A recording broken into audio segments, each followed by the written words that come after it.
Bonjour chers élèves, cette leçon s'adresse aux élèves de la deuxième année STE. Donc ça concerne la partie ATC, la chaîne d'information, et plus exactement la partie traité. Alors il s'agit du microcontrôleur PIC 16F877. On va s'intéresser à la notion de ce programme et à la notion de temporisation.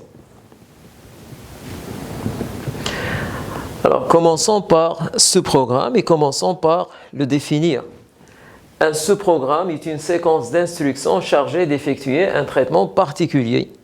Donc, un sous-programme, c'est une partie isolée du programme, laquelle on va utiliser à chaque fois qu'on veut et autant de fois qu'on veut. On va voir ça par la suite. Les sous-programmes permettent ainsi de décomposer un programme en plusieurs sous-programmes. Donc, naturellement, un programme avec des sous-programmes, c'est un programme qui est divisé en plusieurs parties.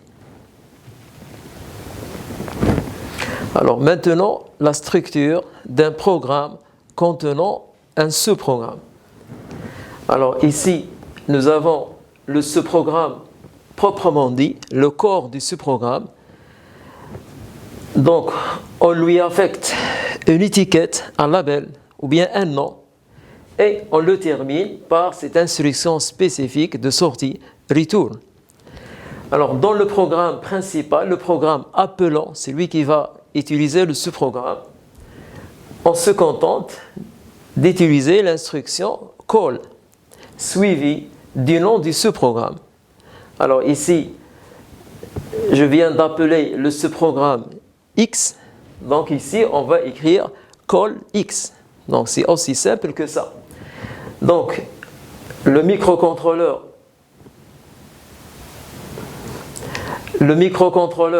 va quitter le programme principal pour se brancher ici et exécuter les instructions du sous-programme. Et l'instruction return permet de revenir au programme principal et exactement au point d'appel. Lorsque, une deuxième fois, on veut bénéficier du même sous-programme, on écrit la même chose, call X. Donc, call, instruction d'appel du sous-programme, et return, instruction du retour du sous-programme, c'est-à-dire retour au programme appelant. Donc, appelant parce que le programme appelant peut être un sous-programme, un autre sous-programme. Donc, le mécanisme d'entrée et de sortie du sous-programme, c'est ça, avec call et le retour avec return. Donc, ceci nous fait penser, si vous vous en rappelez, à la tâche dans un graph set. Donc, ce que fait un sous-programme pour un programme principal ici, le fait exactement une tâche pour un graph set principal, graph set de coordination des tâches. Maintenant, les avantages d'un sous-programme. Un sous-programme permet de réduire la taille d'un programme, en effet, il évite de répéter plusieurs fois une même séquence d'instructions. Donc, naturellement, lorsqu'un programme ou bien lorsqu'un sous-programme est appelé à plusieurs reprises, c'est que le programme sera considérablement minimisé. Un autre avantage aussi fort, un sous-programme permet de simplifier la réalisation et la mise au point du programme. Pourquoi? Parce que lorsqu'un programme est divisé en parties, ce sont les sous-programmes, c'est que le travail aussi du programmeur sera divisé et sera par la suite simplifié. La mise au point, elle aussi, sera simplifiée. La mise au point veut dire la recherche d'erreurs ou bien des erreurs. On l'appelle aussi le débogage. Voilà. Alors, maintenant, la notion de temporisation. Alors, la temporisation, c'est tout simplement un retard, ou bien une attente, ou encore une pause, c'est tout simplement une pause. On dit au microcontrôleur d'attendre. Alors, ici, il s'agit de réaliser une temporisation logicielle et de l'associer à ce programme tempo. c'est qu'ici, on va réaliser un sous-programme qui fait une temporisation et on va le mettre dans une ou bien dans un sous-programme. Alors, puisque c'est un sous-programme, c'est qu'il faut un nom. Donc ici, on a choisi le nom tempo et qu'il faut cette instruction de retour, return. Alors maintenant, comment réaliser cette temporisation? Eh bien, le jeu d'instructions proposé par le constructeur de ce microcontrôleur ne propose pas une instruction spécifique qui fait une temporisation. Donc, c'est nous qui allons, par une technique, réaliser cette temporisation. Alors, comment on va faire? On va commencer par charger une variable par une valeur de départ, ici ff par exemple. Donc, qui dit variable dans le microcontrôleur dit un registre. Cette variable, il doit prendre place dans la mémoire. Donc, il s'agit bien d'un registre. On va décrémenter n pour ensuite voir s'il est devenu égal à 0. Sinon, on boucle pour encore décrémenter et tester s'il est égal à 0. Sinon, on recommence et ainsi de suite jusqu'à ce que n devienne égal à 0. Donc, le fait de piéger le microcontrôleur dans cette boucle de décrémentation, ceci fait une temporisation. Alors, traduisons cet organigramme en langage assembleur. Alors, mettre la valeur ff dans n, on va le faire par le fameux double transfert à travers le registre W. Alors, move LW, la valeur ff, ici on mentionne le préfixe, comme quoi c'est en hexadécimal. Donc, on va charger W par ff. Ensuite, on va transférer W dans f, ici dans n. Ensuite, la décrémentation et le test, la comparaison avec 0. Le jeu d'instructions, il propose une instruction unique qui combine les deux. Decrement file, skip if 0 veut dire décrémenter un registre et saut s'il est égal à 0. Alors ici, on décrémente notre registre n et on le décrémente dans lui-même. Destination f, c'est-à-dire dans le registre n lui-même. Si ce n'est pas 0, on se branche immédiatement ici. Donc on lui demande de boucler, c'est-à-dire de décrémenter une deuxième fois, et ainsi de suite. Lorsque n devient égal à 0, il y aura un saut, et le saut va tomber sur return qui va nous remettre au programme principal. Donc je recommence. Ces deux instructions finissent par charger ou bien initialiser le registre n par la valeur ff en décimale, c'est 255. Décrémenter n, il devient 254. Ce n'est pas encore 0, go to loop. Décrémenter une deuxième fois, 253. Ce n'est pas encore 0, go to loop, et ainsi de suite. Lorsque n devient égal à 0, il y aura le saut et puis la fin du sous-programme. Donc l'appel du sous-programme, il se fait par call suivi du nom du sous-programme, ici tempo. Alors puisqu'on s'intéresse à une temporisation, il convient bien de calculer sa durée. La durée de temporisation, elle dépend de la valeur initiale qu'on a chargée dans n. Donc nous avons pris 255, ff en hexadécimal, mais dépend aussi de la vitesse de fonctionnement du microprocesseur. Alors la vitesse de fonctionnement du microprocesseur, elle dépend de l'horloge interne, de la fréquence de l'horloge interne, parce que c'est elle qui pilote, qui cadence le microprocesseur.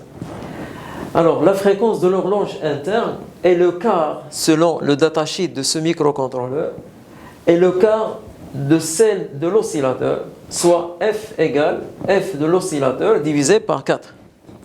Donc si on attaque le microcontrôleur par un quartz de 4 MHz, la fréquence de l'horloge interne sera le quart, donc 4 divisé par 4, ça fait 1 MHz.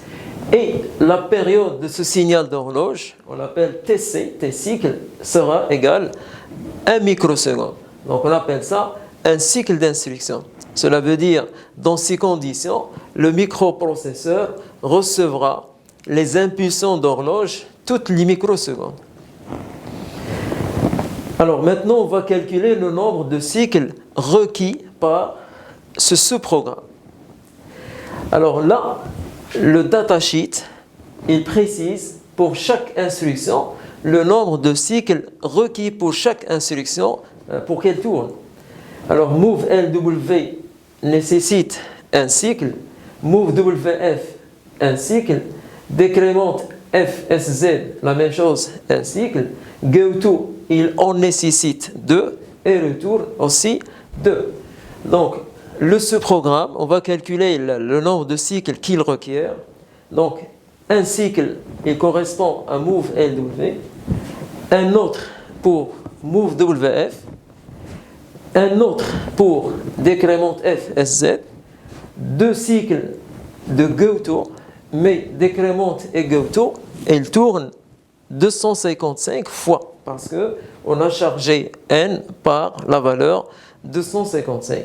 Et puis, finalement, 2 cycles de retour. Ceci, il fait 769 cycles.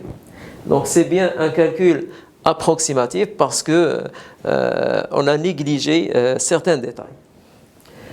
Alors, avec un quartz de 4 MHz, c'est-à-dire avec un cycle de 1 microseconde, donc on aura une durée de 769 microsecondes, une durée du sous-programme de 769 microsecondes.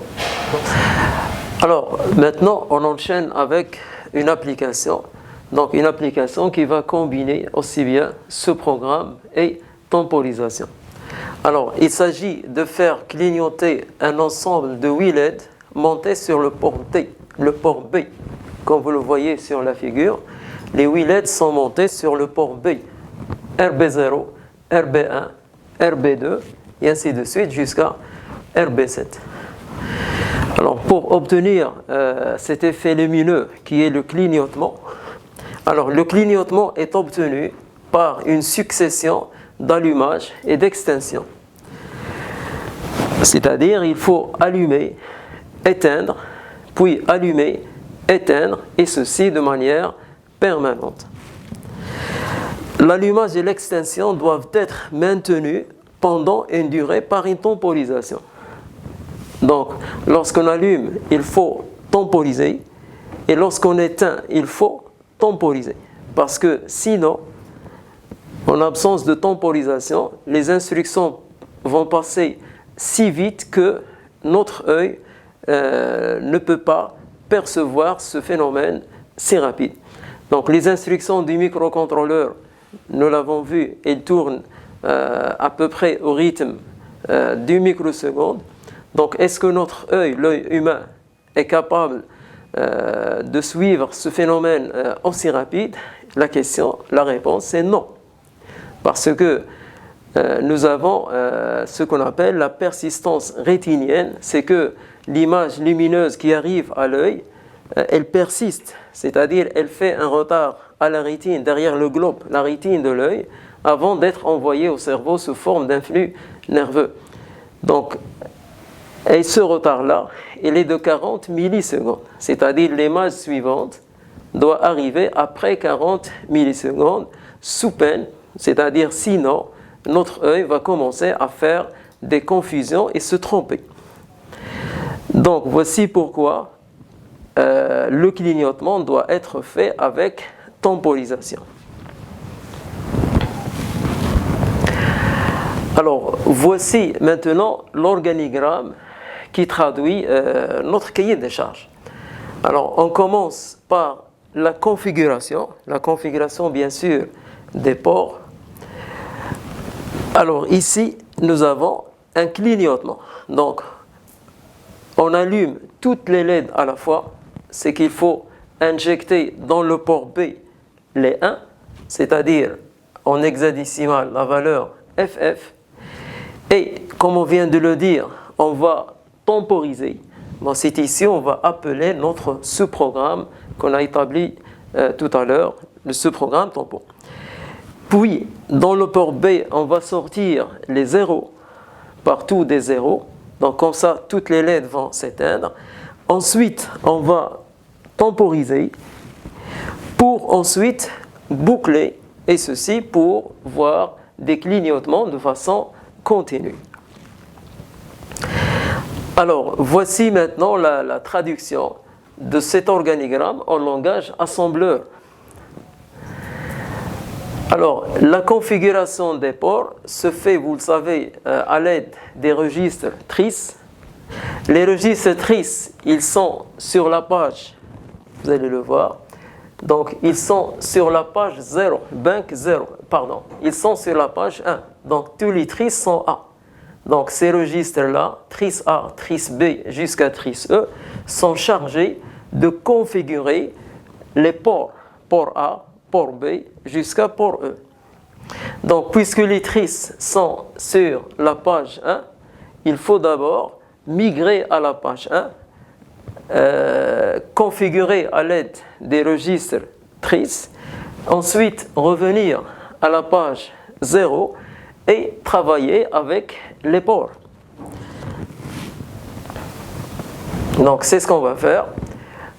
On va aller à la page 0, donc en mettant 0 dans RP1 et 1 dans RP0. Donc, ces deux instructions finissent par passer à la page 1. Alors, la configuration du port B. Alors, tout le port B doit être configuré en sortie. Puisque brancher des LED là-dessus, il faut le configurer en sortie. Donc, le configurer en sortie, c'est mettre dans TRIS B partout des zéros. Parce que le 0 configure une broche en sortie et 1 configure une broche en entrée. Alors, comment mettre dans TRIS B les zéros? Alors, on va utiliser cette instruction clearF TRIS B. Voilà. Alors, une fois le port B est configuré en sortie, on va regagner la page 0. Alors, ça se fait en mettant 0 dans RP1 et 0 dans RP0. Bien. Donc, toute cette partie, c'est la configuration. Alors, ensuite, on va passer au traitement désiré, ce sont les clignotements. Alors, comment mettre dans port B la valeur FF pour allumer les LED? Donc, on va le faire par le double transfert à travers W, à savoir move LWFF et move WF port B. Donc, on met la valeur FF dans W et on met ce qui est W, dans W vers le port B. Pour temporiser, on va se contenter d'appeler notre sous-programme tempo. Donc cette temporisation, nous l'avons écrite tout à l'heure et la voici dans un sous-programme. Alors call tempo, et pour éteindre les LED, il faut mettre dans le port B les zéros.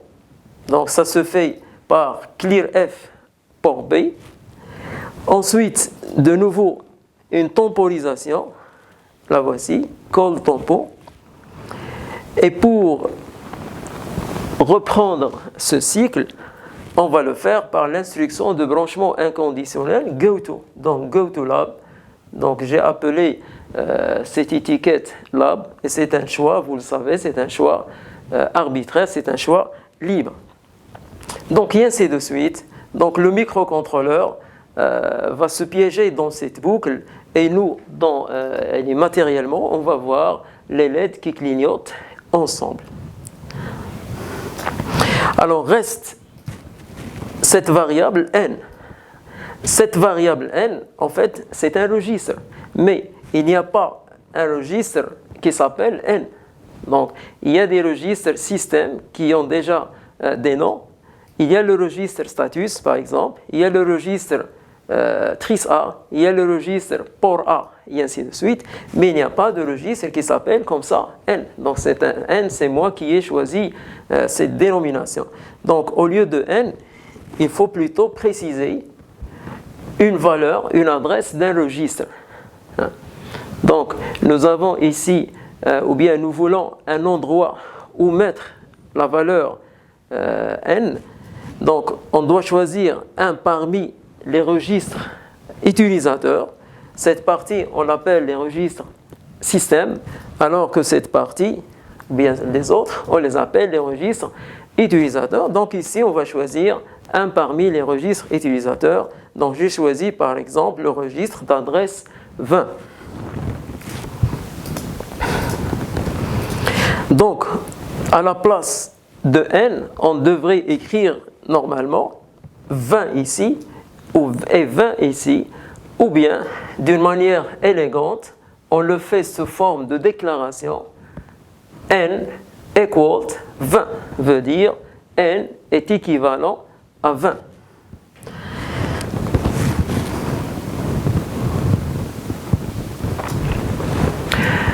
Alors, augmenter la durée de temporisation.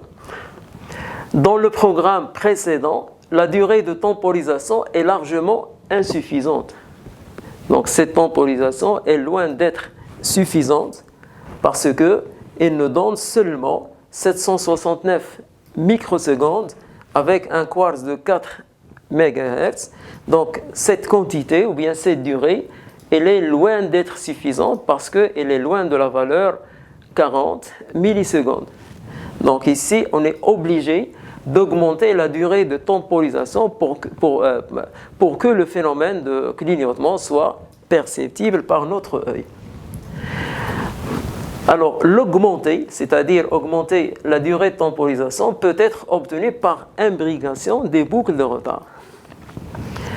Alors ici, c'est notre fameux sous-programme, celui qu'on a établi tout à l'heure. Donc sa durée, nous l'avons calculée, c'est 769 microsecondes.